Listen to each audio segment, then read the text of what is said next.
Emmeline Pankhurst was born in Manchester, in the north of England, in 1858. Back then, British women couldn't vote in elections, but men could. Emmeline went to school in Paris, France. As she grew up, she became interested in politics and wanted to create a more equal society for women and men.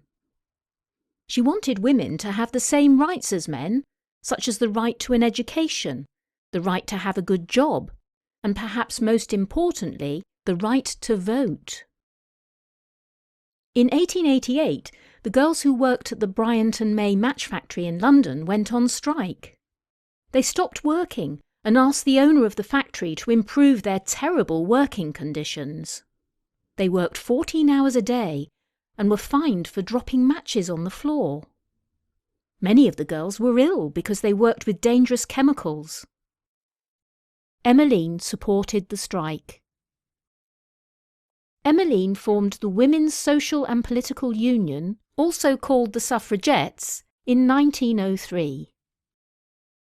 The Suffragettes were a group who fought for women's rights, especially the right to vote.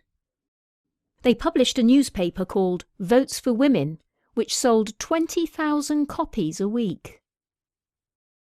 The suffragettes also held demonstrations, and they often broke the law by smashing windows or chaining themselves to fences to protest.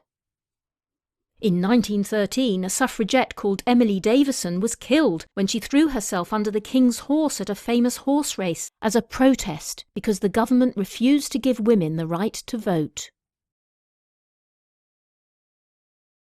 In 1918, the British government gave women aged over 30 the right to vote, although men could vote when they were 21.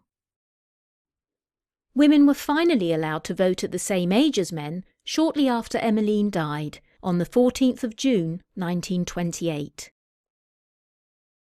Emmeline Pankhurst is sometimes described as one of the most influential people of the 20th century.